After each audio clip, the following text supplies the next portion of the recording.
गर्मी में एक एसी वाला मायका वर्सेस 150 एसी वाला ससुराल। छोड़ दो छोड़ दो छोड़ दो मुझे, अभी मुझे चप्पल पहनने दो। माँ छत बहुत गर्म है, माँ छोड़ दो, माँ मुझे छोड़ दो छोड़ दो। सुधा जी जानवी को सीढ़ियां घसीटते हुए सीढ़ियों में नंगे पैरी ऊपर लेकर जा रही हैं। जानवी के हाथों में कपड़े की बाल्टी है, वो गिड़गिड़ा रही हैं, लेकिन सुधा जी उसे छत पर ले जाकर एकदम से धक्का मार देती हैं। अब तेरी सजा यही है, अब तू यहीं रहेगी, 2 घंटे तक यहीं पर खड़ी रहेगी और इस गर्मी में बिना चप्पलों के, तब तेरी अक्ल ठिकाने आएगी। माँ मुझे छोड़कर मत जाओ, यहाँ बहुत गर्मी है, छत पर भी रहा नहीं जा रहा, माँ प्लीज। चुप कर, आज तू यहीं धूप में सिकेगी, तेरा पापड़ बनेगा, तब तेरी अक्ल ठिकाने आएगी। सुधा जी छत का दरवाजा बंद करके नीचे चली आती है। जानवी दरवाजा पीट रही है। माँ प्लीज दरवाजा खोलो, मुझे नीचे आने दो, मेरे पैर चल रहे हैं। माँ सुनो ना, माँ सुनो ना। सुधा जी जानवी की बात नहीं सुनती। वो 2 घंटे तक धूप में खड़ी रहती है और 2 घंटे बाद घर की नौकरानी रानी दरवाजा खोलती है और जानवी घबराती हुई नीचे आती है। पसीना बह रहा है। भगवान, इस बार की गर्मी ने तो फैसला कर लिया है कि मुझे मारना ही है। इतनी तेज गर्मी पड़ रही है, मैं तो इतना परेशान हो चुकी हूँ, मेरे लिए चप्पल भी नहीं मंगवा सकते। जैसे ही जानवी सीढ़ियों से नीचे उतर कर आती है, तभी सुधा जी कमरे से उसे आवाज लगाती हैं। अरे ओ करमजली, इधर आ, तुझे समझ नहीं आता क्या? इतनी तेज गर्मी हो रही है, तुझे सुबह से बोला हुआ था कि हमारे लिए कुछ रूह अफ़ज़ा वगैरह बना दे, ठंडा ठंडा, इसलिए तुझे बुलाया था ना नीचे। कहाँ मरती रहती है पता नहीं। तेरी की, मुझे इसकी सजा मिली है कि मैंने इनके लिए ठंडा पानी नहीं बनाया और मुझे धूप में खड़ा होना पड़ा। माँ अभी बनाकर लाई। जानवी लड़खड़ाती हुई घबराकर रसोई में रूह अफ़ज़ा बनाने लगती है। कुछ देर बाद वो एक ट्रे में रूह अफ़ज़ा का गिलास लेकर एसी वाले कमरे की तरफ जाती है। जैसे ही जानवी कमरे में घुसने लगती है तो तेरी हिम्मत कैसे हुई इस कमरे के अंदर आने की? खड़ी हो जा बाहर, तेरी औकात नहीं है बिना पूछे इस एसी वाले कमरे में घुसने की। लेकिन माँ, मैं बस ये शरबत देने आई थी। चुप कर और निकल यहाँ से। प्रिया, जाकर इससे शरबत लेकर आ। प्रिया जानवी से शरबत की ट्रे लेती है और सुधा जी जानवी को एक बॉल खींचकर मारती हैं। प्रिया उसको धक्का मारकर रूम से बाहर निकाल देती है। अरे माँ, मुझे थोड़ी देर के लिए अंदर बैठने दो ना, मैं सुबह से काम कर रही हूँ और गर्मी की वजह से मेरा जी घबरा रहा है, मुझे चक्कर आ रहे हैं। माँ प्लीज मुझे थोड़ी देर एसी में बैठने दो। एसी की हवा खाने की तेरी औकात है? पता नहीं कौन सी लवारिस का खून है या कौन सी गंदी नाली का कीड़ा है, हमें तो पता नहीं है तेरा खून किसका है। अगर अम्मा जी तुझे मंदिर से उठाकर ना लाई होती तो आज तू हमारी जान का कांटा ना बनती। तू पता नहीं कहाँ से आ गई और हमें कब इससे छुटकारा मिलेगा। हाँ चुड़ैल, तू तो बस बोझ है घर पर, ऊपर से महाराज एसी में बैठने का सपना देख रही है। माँ प्लीज, मुझे बहुत गर्मी लग रही है, मैं चक्कर खा रही हूँ, थोड़ी देर भी नहीं बैठने दोगी? चुप कर और जा बाहर, तेरी सजा भी खत्म नहीं हुई है। जानवी दरवाजे के बाहर खड़ी खड़ी रो रही है। शाम को जानवी को किचन में खाना बनाने के लिए भेज दिया जाता है। जानवी चूल्हे के सामने खड़ी होकर रोटियां और सब्जी बना रही हो। इतनी गर्मी में किचन में खड़े होकर खाना बनाना, मेरे हाथ चल रहे हैं, पैर भी दर्द कर रहे हैं, कितना और सहना पड़ेगा। काश दादी जिंदा होती या मेरे मम्मी पापा यहाँ होते। जानवी रोते रोते खाना बनाती है। खाना बन जाने के बाद सुधा जी, रमेश, आर्यन और प्रिया सब खाना खाते हैं। सब लोग खाना खाकर अपने एक एसी वाले कमरे में सो जाते हैं। जानवी अकेले किचन में बर्तन धोती रहती है। उसके बाद वो थक कर अपने छोटे से कमरे में जाती है जिसमें ना तो एसी है और ना ही अच्छा पंखा। आखिरकार थोड़ी देर आराम कर पाऊंगी।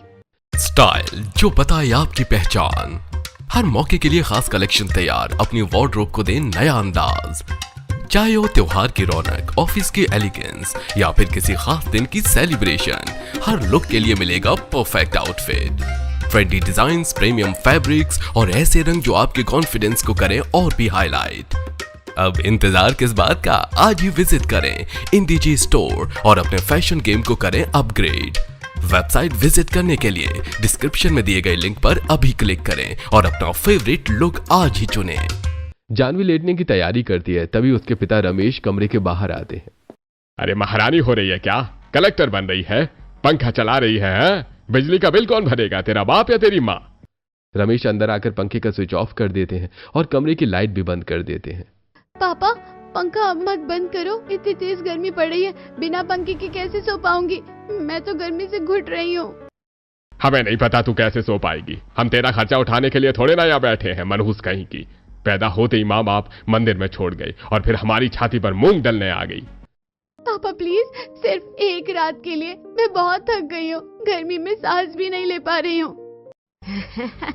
हाँ, अम्मा जी का पुराना कमरा मिला हुआ है ना, लगी है, वरना तेरी औकात इस कमरे में रहने की भी नहीं है। अब ज्यादा नखरे मत कर। पंखा बंद कर दिया है, चालू करने की हिम्मत मत करना। अगर चालू किया तो हमसे बुरा कोई नहीं होगा, समझ गई ना? रमेश जानवी को चेतावनी देकर चले जाते हैं और अपने एक एसी वाले कमरे में सो जाते हैं। इतनी गर्मी में बिना पंखे के कैसे सोऊंगी? जानवी पसीने से तरबतर होकर करवटें बदल रही है। गर्मी इतनी है कि नींद नहीं आ रही है। कुछ देर बाद वो चुपचाप उठती है और छत पर चली जाती है। यहाँ थोड़ी राहत मिल रही है, नीचे तो जैसे भट्टी है। अगले दिन भरी दोपहरी में फिर वही सिलसिला शुरू होता है। जानवी, सब्जी मंडी से ताजी सब्जियां ले आ। माँ, बाहर धूप कितनी तेज है, पैर जल रहे हैं, क्या जरूरी है अभी भेजना? ज्यादा जुबान मत चला, और अब तू बिना चप्पलों के जाएगी। जानवी बिना चप्पलों के भरी दोपहरी में सब्जी मंडी चली जाती है। लौटते समय उसके पैर जल रहे हैं और चेहरा लाल हो गया है। वो फ्रिज से बोतल निकाल रही होती है। माँ, बहुत गर्मी है, थोड़ा सा ठंडा पानी पीने के लिए दे दो ना। मैं सब्जी ले आई थी, बहुत गर्मी थी, पानी पीने के लिए दे दो मुझे। हाँ हाँ, तू महारानी है ना, जो ठंडा ठंडा पानी पिएगी। जा, टंकी का पानी पी ले। मजबूरी में जानवी टंकी का गर्म पानी पीती है। उसके बाद खाना बनाने रसोई में जाती है और जैसे ही खाना खाने बैठती है। ओ महारानी, कपड़े सुखाने तेरा बाप आएगा क्या? जा पहले छत पर कपड़े सुखा कर आ, और हाँ, बिना चप्पल के ही जा, सीढ़ियाँ गंदी नहीं होनी चाहिए। जानवी बिना चप्पलों के छत पर कपड़े सुखाने जाती है और आकर खाना खाने बैठती है। माँ, खाना दे दो, बहुत भूख लगी है। ये ले रोटी और नमक खा ले, सब्जी और दाल कल खाना, तेरी औकात नहीं है इतनी। सिर्फ रोटी? हाँ, वरना मोटी हो जाएगी। गर्मी में हल्का खाना अच्छा होता है। जानवी चुपचाप रोटी और नमक खाती है। भरी दोपहरी में सब्जी मंडी भेजना, बिना चप्पल के छत पर कपड़े सुखाने भेजना, खाने में सिर्फ रोटी नमक देना, ठंडा पानी न देना, पंखा बंद करके अंधेरे कमरे में सोने को मजबूर करना, जैसे टॉर्चर उस पर किया जाता है। एक दिन दोपहर में जानवी मंदिर चली जाती है। वो देवी माता की मूर्ति के सामने घुटनों के बल बैठ जाती है। देवी माता, मुझे पता नहीं मेरे माँ बाप कौन है। दादी मुझे छोड़कर चली गई, आप भी मुझे क्यों नहीं उठा लेती? मैं यहाँ रोज गर्मी में जल रही हूँ, कोई मेरी परवाह नहीं करता, प्लीज मुझे ले लो। तभी पीछे से पंडित विष्णु शास्त्री आते हैं और जानवी को रोता देखकर बोलते हैं, अरे बेटिया, ऐसी बातें क्यों कर रही है? ऐसे मरने की बात नहीं करते बेटा। तेरी दादी मरने से पहले मुझे तेरी जिम्मेदारी सौंप कर गई थी। अब तू चिंता मत कर, तेरे लिए रिश्ता देखा जा रहा है, शादी हो जाएगी तो सब ठीक हो जाएगा। पंडित जी, मुझे यहाँ बहुत तकलीफ हो रही है, गर्मी में सांस नहीं ले पा रही हूँ, ये लोग मेरा जीना मुहाल कर रहे हैं। बस थोड़ा और सब्र कर ले, घर जा, मैं सब संभाल लूंगा। जानवी घर लौट आती है। कुछ दिनों बाद पंडित जी जानवी के घर आते हैं। सुधा जी सुनिए, मैं जानवी के लिए एक रिश्ता लेकर आया हूँ। परिवार साधारण सा है, शादी करवा दे तो इसकी जिम्मेदारी भी खत्म हो जाएगी। लेकिन पंडित जी, हम कुछ नहीं दे पाएंगे दहेज में, और शादी में भी जाने का झंझट हम क्यों उठाएं? हम इस अनाथ के लिए कुछ नहीं कर सकते। हाँ, हमारी हालत आप जानते ही हैं, और हमारे खुद के 2 बच्चे हैं। अरे आप लोग चिंता मत कीजिए, मैंने उन परिवार वालों से बात कर ली है, वो समझदार हैं। आप लोगों को आने जाने की जरूरत नहीं है, मैं ही सारी चीजें संभाल लूंगा और शादी करवा दूंगा। ठीक है पंडित जी, वैसे भी हमें इससे छुटकारा चाहिए, आप जो ठीक समझे कर लीजिए। हाँ, आप ही सब देख लीजिए। पंडित जी घर से बाहर निकलते हैं। वो अकेले में सोच रहे होते हैं। अच्छा हुआ कि मैंने उन लोगों के सामने साधारण परिवार बताया। अगर उन्हें पता चल जाता कि मेहता परिवार बहुत अमीर है और उनके घर में 150 एसी लगे हैं तो ये लोग नहीं मानते। शांति देवी ने मरने से पहले मुझे सब कुछ बता दिया था। जानवी की जिंदगी तो बच जाएगी इस नरक से। पंडित विष्णु शास्त्री ने जानवी का रिश्ता एक बहुत बड़े और अमीर खानदान में पक्का कर दिया था। उनके विशाल बंगले में कुल 150 एसी लगे हुए थे। शादी से 2 दिन पहले पंडित जी जानवी को बस में बिठाकर मेहता परिवार के शहर ले जा रहे हैं। पंडित जी, क्या होगा अगर वो लोग मुझे पसंद नहीं करेंगे? बिटिया बिल्कुल चिंता मत कर, वो लोग बहुत अच्छे और संस्कारी हैं। उन्हें एक सुशील सादगी भरी लड़की चाहिए थी। पंडित विष्णु शास्त्री जानवी को लेकर मेहता परिवार के भव्य बंगले पर पहुंचते हैं। जानवी और विक्रम मेहता का रिश्ता पक्का हो जाता है। परिवार में शादी की तैयारियां बड़ी धूमधाम से शुरू हो जाती हैं। आज जानवी का हल्दी का फंक्शन है। पूरा हॉल फूलों से सजाया गया है।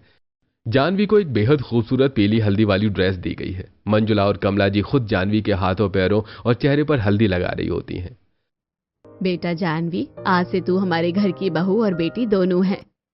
मेरी पोती जैसी है तू, बहुत प्यारी लग रही है। शाम को मेहंदी का फंक्शन शुरू होता है। जानवी के दोनों हाथों और पैरों में डिजाइनर मेहंदी लगाई जा रही है।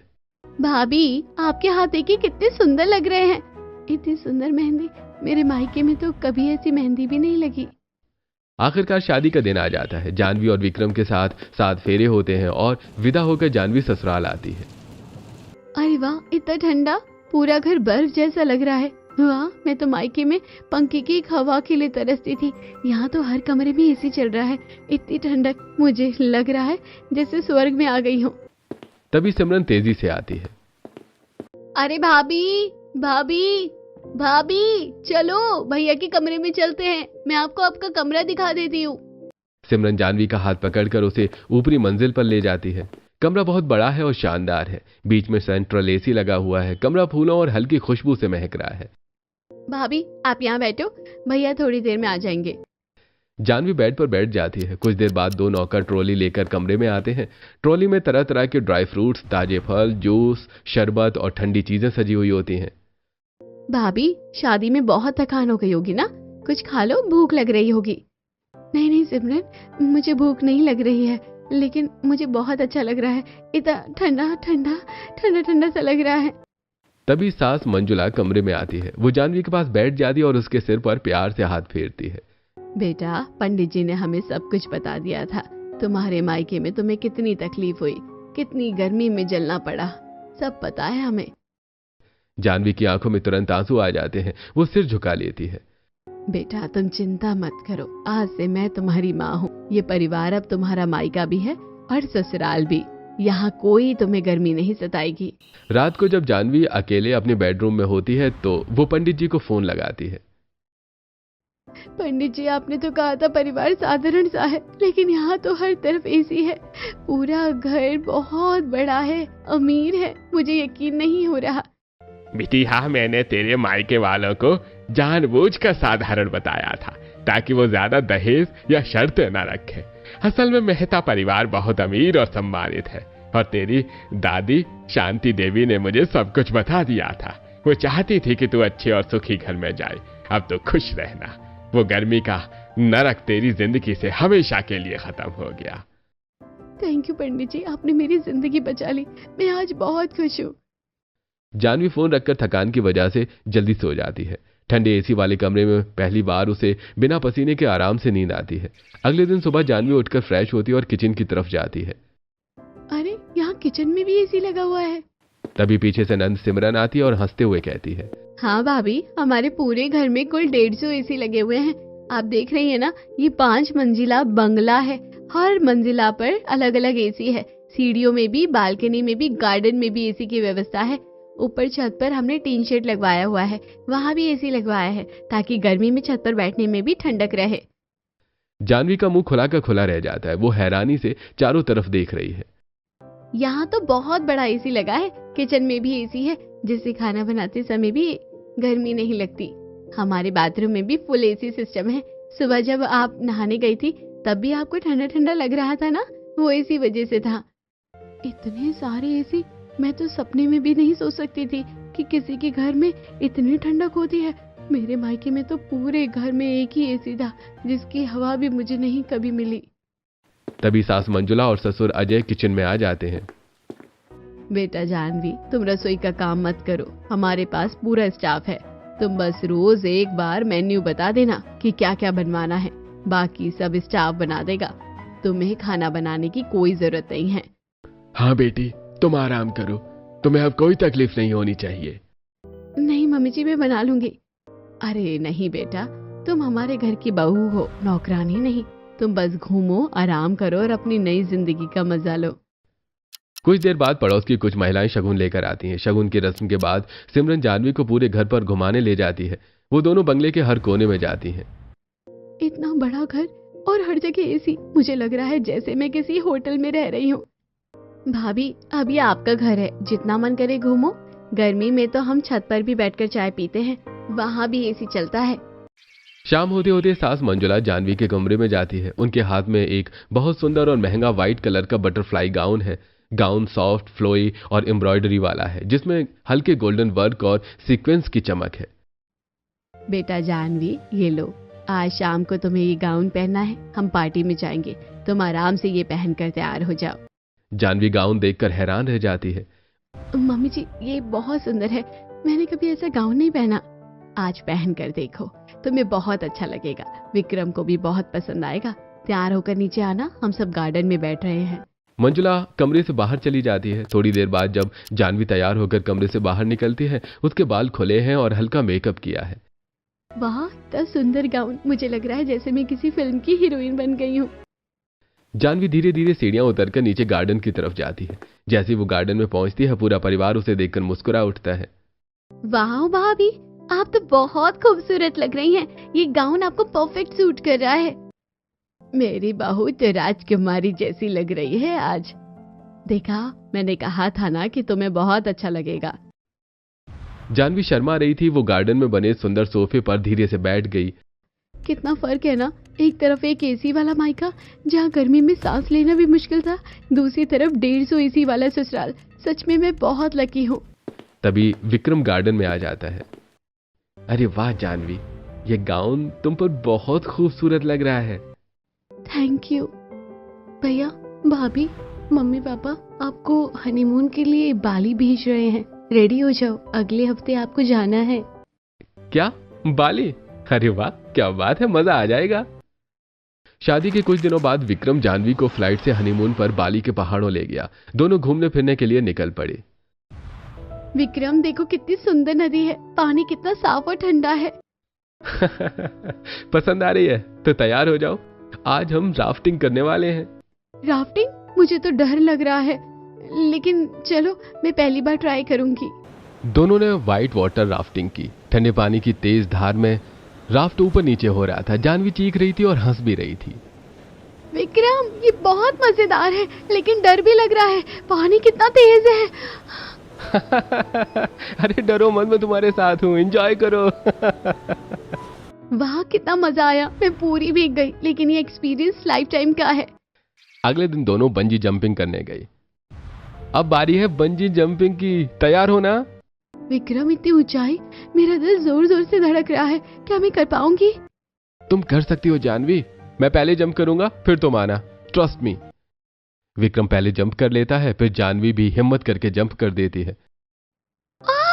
विक्रम, वाह विक्रम, मैंने कर लिया। कितना डर था, कितना मजा आया, मेरा दिल अभी भी धड़क रहा है। पहली बार इतनी एडवेंचर वाली चीज की है। Thank you Vikram. तुम बहुत ब्रेव हो, तुम्हारी ये खुशी देखकर मुझे बहुत अच्छा लग रहा है। हनीमून के दौरान दोनों ने और भी एडवेंचर एक्टिविटीज की और तरह तरह के गेम्स खेले। हनीमून से वापस आने के बाद दोनों बहुत सारे खूबसूरत गिफ्ट्स लेकर आए थे। मम्मी जी, ये आपके लिए। सिमरन, ये तुम्हारे लिए। पापा जी, ये आपके लिए वॉच। दादी जी, आपके लिए शॉल। वाह भाभी, इतने सारे गिफ्ट, थैंक यू। बेटा, तुम्हें इतना ख्याल रखने की जरूरत नहीं थी। आप सबने मुझे इतना प्यार दिया, ये मेरी तरफ से छोटा सा तोहफा है। अरे बेटा, तू इतनी कमजोर हो गई है, हमने तो सोचा कि हनीमून से मोटी ताजी होकर आएगी। लगता है तुम लोगों ने खूब एंजॉय किया है, लेकिन खाना पीना ठीक से नहीं खाया है। नहीं मम्मी जी, हमने बहुत एंजॉय किया। मंजुला तुरंत केसर वाला दूध बनाकर लाती है और जानवी को पिलाती है।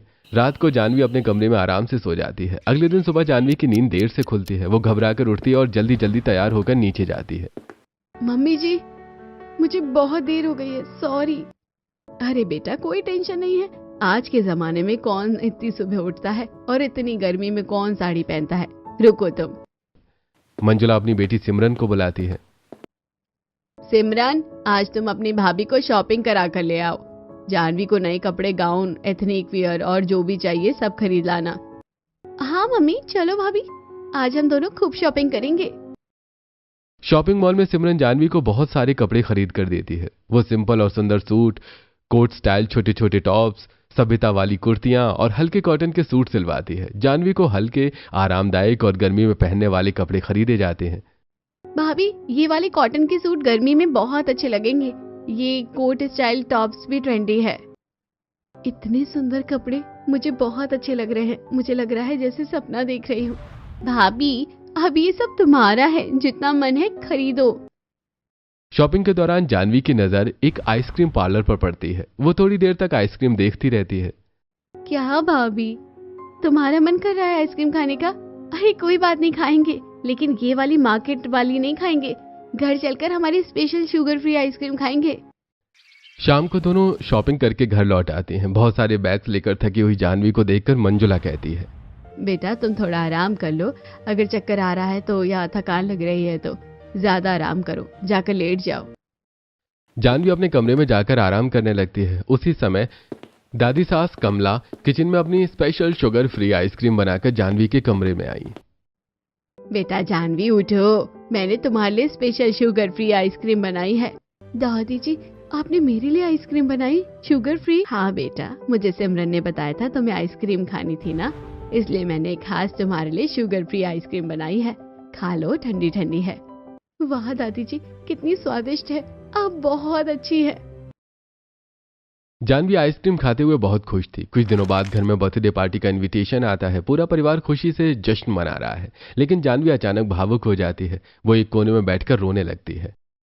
पता नहीं मेरे असली माँ बाप कौन है। दादी मुझे छोड़कर चली गई। तभी सास मंजुला और दादी सास कमला वहां आ जाती हैं। वो जानवी को रोता देखकर उसके पास बैठ जाती हैं। बेटा क्या हुआ, क्यों रो रही हो?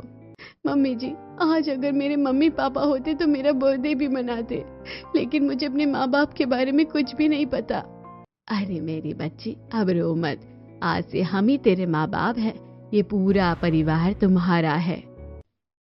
जानवी उदास होकर रोते रोते सो जाती है और तभी उसका परिवार ने चुपके से प्लान बनाता है कि जानवी को सरप्राइज बर्थडे पार्टी देंगे। हम लोग भाभी को सरप्राइज बर्थडे पार्टी देंगे, लेकिन उसके लिए भाभी को घर से बाहर जाना होगा। लेकिन कैसे? हम उसे कहाँ जाने के लिए कह सकते हैं? मेरे पास एक आइडिया है। मैं उसको धुरंधर 2 मूवी दिखाने ले जाता हूँ। वो पिक्चर 4 घंटे की है, तब तक आप लोग तैयारी कर पाएंगे। बहुत अच्छे। ठीक है, मैं जन्मदिन की तैयारी करवाता हूँ, तुम उसे अपने साथ ले जाओ। विक्रम जानवी को अपने साथ धुरंधर 2 दिखाने के लिए ले जाता है और वहीं से वो उसे एक मॉल ले जाता है। विक्रम, हम मॉल क्यों आए हैं? अरे बस थोड़ी शॉपिंग करनी है।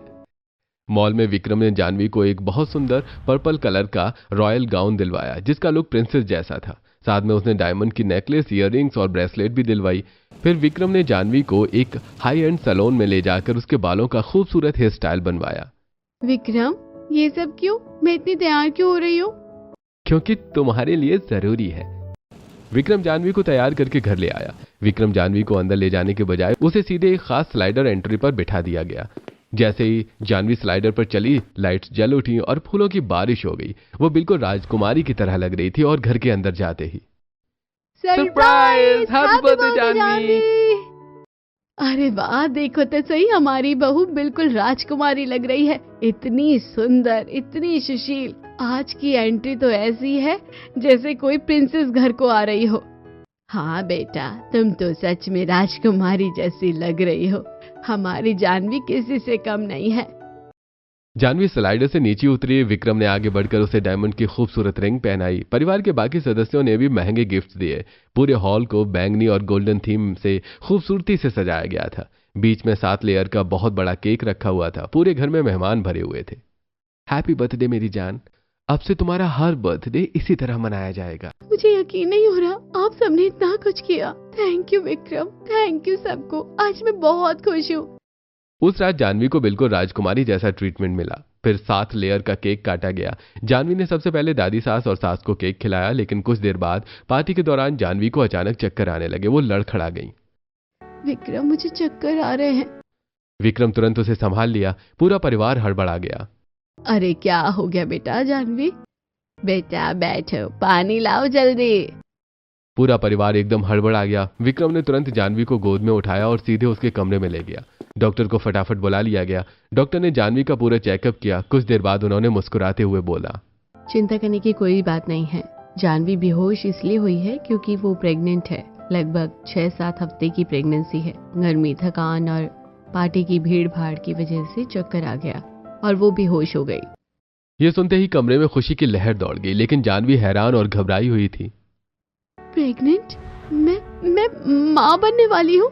हाँ जानवी, हम पेरेंट्स बनने वाले हैं। बहुत बहुत कंग्रेचुलेशंस।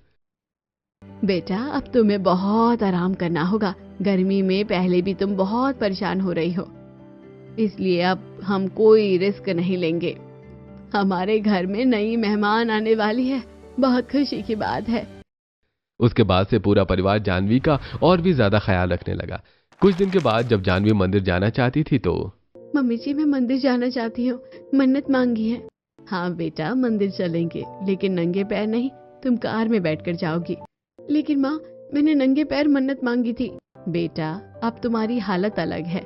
गर्मी में धूप में खड़े होने से तुम्हें और तुम्हारे बच्चे को नुकसान हो सकता है। हम ओपन रूफ कार मंगा लेते हैं, तुम उसमें जाना। घर वाली जानवी को धूप में बिल्कुल नहीं जाने देते थे। अगर कभी किचन में वो खाना बनाने लगती और उसे पसीना आने लगता तो मंजुला तुरंत उसे रोक देती। अरे बेटा, किचन में पसीना आ रहा है, निकलो बाहर, तुम्हें अब गर्मी बिल्कुल नहीं लगनी चाहिए। इसी तरह एक दिन जानवी कमरे में आराम कर रही थी। उसके कमरे का एसी खराब हो गया था। तभी सास मंजुला जब कमरे में आई तो उन्हें गर्मी महसूस हुई। अरे जानवी, तुम्हारे कमरे में इतनी गर्मी क्यों है? एसी खराब हो गया है क्या? जी मम्मी जी, थोड़ी गर्मी लग रही थी, लेकिन मैं सो गई थी। अरे बेटा, कंपनी का एसी खराब हो गया है, तुम्हें बताना चाहिए था ना। गर्मी में तुम्हारी तबीयत खराब हो जाएगी तो कौन जिम्मेदार होगा? उस दिन से परिवार ने जानवी के कमरे में नया एसी लगवाते हैं। भगवान, मेरे ससुराल वाले मुझसे कितना प्यार करते हैं। प्रेगनेंसी में गर्मी जानवी को बहुत परेशान करने लगी। उसे पहले की तरह गर्मी बर्दाश्त नहीं हो रही थी। एक दिन अचानक पूरे मोहल्ले में पावर कट हो गया। पूरे घर की लाइट चली गई और गर्मी तेज हो गई। जानवी के कमरे में भी गर्मी बढ़ने लगी। वो बेचैन हो गई, घबराहट होने लगी और उल्टी करने लगी। विक्रम, बहुत गर्मी हो रही है, मुझे सांस लेने में तकलीफ हो रही है, उल्टी आ रही है। पूरा परिवार एकदम हड़बड़ा गया। अरे बेटा, क्या हो गया? मम्मी, पावर कट हो गया है, जानवी को गर्मी लग रही है। जनरेटर ऑन कर दो जल्दी, बेचारी इतनी गर्मी में कैसे रहेगी। विक्रम तुरंत एक्शन में आ गया। जनरेटर अभी मंगवाते हैं, लेकिन इतनी जल्दी नहीं आएगा। बेटा, इतना इंतजार नहीं कर सकते, जानवी की तबीयत खराब हो रही है। तुरंत इलेक्ट्रिक मैनेजर को फोन करो और अगर जरूरत पड़ी तो मिनिस्टर साहब से भी बात करो। विक्रम ने तुरंत इलेक्ट्रिक विभाग के सीनियर ऑफिसर को फोन लगाया। अजय ने भी अपने कॉन्टेक्ट से बात की। साहब, मेरी पत्नी प्रेग्नेंट है, पूरे मोहल्ले में पावर कट है, हमारी घर में गर्मी बहुत बढ़ गई है, तुरंत पावर रिस्टोर करवाइए। मिनिस्टर से भी बात की गई। सिर्फ 15-20 मिनट में पूरे मोहल्ले की पावर वापस आ गई। उधर घर में विक्रम और अजय ने तुरंत एक बड़ा जनरेटर भी मंगवा लिया था, जो 30 मिनट में आ गया। आज तक किसी ने मेरी परवाह तक नहीं की और यहाँ सब मुझे कितना प्यार करते हैं। मैं सच में बहुत लकी हूँ। वहीं एक दिन जानवी बालकनी में बैठी थी। घर की बालकनी में भी खास इंतजाम था। बेटा, ये पर्दा डाल दो, एसी चला दो, आराम से बैठो और बाहर का नजारा भी देख सकती हो। गर्मी बिल्कुल नहीं लगेगी। थैंक यू मम्मी जी। एक दिन जानवी चेकअप के लिए डॉक्टर के पास जा रही थी। इस बार वो सास अंजुला के साथ कार में बैठी थी। कार का एसी फुल स्पीड पर चल रहा था। रास्ते में अचानक जानवी पर सुधा, रमेश और प्रिया की नजर पड़ी। अरे वो जानवी नहीं है क्या? हाँ, वही तो लग रही है, इतनी बड़ी कार में एसी वाली। जानवी और मंजुला कार में बैठकर घर लौट रही थी। तभी सुधा, रमेश और प्रिया ने उनकी लग्जरी कार का पीछा करना शुरू कर दिया। कार आकर एक बड़े से महल जैसे बंगले के सामने रुकी। जानवी और मंजुला अंदर चली गईं। देखा, ये तो उसी के ससुराल का बंगला है। इतना बड़ा महल। चलो अंदर चलकर पता करते हैं। तीनों अंदर घुस गए। जैसे ही उन्होंने अंदर का नजारा देखा, हर तरफ एसी चल रही थी, ठंडक फैली हुई थी, लग्जरी फर्नीचर, बड़े बड़े कमरे। तो उनके मुंह खुले के खुले रह गए। यहाँ तो हर जगह एसी है, कितनी ठंडक है। पंडित जी ने तो हमें बताया था कि साधारण परिवार है, ये क्या धोखा है? वो तीनों सीधे पंडित विष्णु शास्त्री के पास गईं और उनसे लड़ने लगी। पंडित जी, आपने हमें धोखा दिया। आपने कहा था कि लड़का साधारण परिवार का है, लेकिन ये तो 150 एसी वाला महल है। आपने उस अनाथ की शादी ऐसे अमीर घर में कर दी और हमें कुछ बताया तक नहीं। मैंने झूठ नहीं बोला, मैंने सिर्फ इतना कहा था कि परिवार अच्छा है। जानवी की दादी शांति ने मुझे वचन दिया था कि मैं उनकी पोती को अच्छे घर में ब्याहूं। मैंने सिर्फ वही किया। अरे वो लोग उस अनाथ को राजकुमारी की तरह रख रहे हैं और हमें कुछ पता ही नहीं है। कुछ दिन बाद सुधा, रमेश और प्रिया मेहता परिवार के बंगले पर पहुंच गए। जब उन्होंने बैल बजाई तो पूरा परिवार बाहर आ गया। बहन जी, हमें तो कुछ पता नहीं था। पंडित जी ने हमें बताया ही नहीं कि हमारी बेटी की शादी इतने बड़े घर में हो रही है। हम तो सोचते थे कि इसके असली माँ बाप मिल गए हैं। हम तो अपनी बेटी को राजकुमारी की तरह रखना चाहते थे, उसके कन्यादान का पूरा अधिकार चाहते थे। अब आप लोग यहाँ क्यों आए हैं? जानवी अब हमारी बेटी और बहू है। हम गलती मानते हैं, हमें नहीं पता था कि हमारी बेटी इतनी भाग्यवान है। तभी दादी सास कमला आगे आई। जानवी की असली दादी शांति देवी ने ही पंडित जी को सब कुछ बताया था। उन्होंने मुझे भी बताया था कि जानवी को इस नर्क से निकालना है। हमने जानवी को सिर्फ इसलिए इतना प्यार दिया क्योंकि वो इस लायक है। तो अब क्या करें? हमें तो हमारी बेटी से मिलना है। समझ रही हूँ। बताओ तुम्हें कितनी कीमत चाहिए? सुधा, रमेश और प्रिया का असली चेहरा सामने आ गया था। जानवी ऊपर बालकनी से सब कुछ देख रही थी। अब बहन जी, हमने इसे पाला पोसा है। ये तो लावारिस थी, हमने इसे महारानी बनाकर रखा था। अगर हम इसे नहीं पालते तो अब तक इसका क्या हाल होता? अगर हम ना होते तो ये आज गंदी नाली का कीड़ा बनकर पड़ी होती। ये सुनते ही मंजुला का खून खौल उठा। वो आगे बढ़ी और सुधा के गाल पर जोरदार थप्पड़ मार दिया। चुप! एक शब्द और अपनी जुबान पर मेरी बहू का नाम लिया तो मैं तुम्हारी जुबान खींच लूंगी। आज के बाद मेरी बहू को देखने की भी हिम्मत मत करना। जानवी बालकनी से सब देख रही थी। उसकी आंखों में आंसू आ गए। मंजुला ऊपर आई और जानवी को जोर से गले लगा लिया। रो मत बेटा, अब तुम्हें किसी की कमी महसूस नहीं होने दूंगी। मैं तुम्हारी माँ हूँ। तभी अचानक जानवी को तेज लेबर पेन शुरू हो गया। मम्मी जी, बहुत दर्द हो रहा है। जानवी, डॉक्टर को बुलाओ, जल्दी कार निकालो। पूरी फैमिली हड़बड़ा गई। जानवी को तुरंत हॉस्पिटल ले जाया गया। कुछ घंटों बाद उसने एक सुंदर बेटे को जन्म दिया। डिलीवरी के बाद जब जानवी और बेबी घर आई तो पूरा परिवार बेटे को राजकुमार की तरह सजाकर रख रहा था। हमारी बहू को तो हमने राजकुमारी बनाकर रखा था, अब इसके बेटे को भी राजकुमार बनाकर रखेंगे ना। हमारे घर का चिराग है ये। जानवी बेड पर लेटी हुई सब देख रही थी। उसकी आंखों में खुशी के आंसू थे। जिसके मायके में सिर्फ एक एसी था और वो भी मुझे कभी नहीं मिलता था, आज मुझे 150 एसी वाला ससुराल मिला। मैंने कभी सपनों में भी नहीं सोचा था कि मेरी जिंदगी इतनी बदल जाएगी।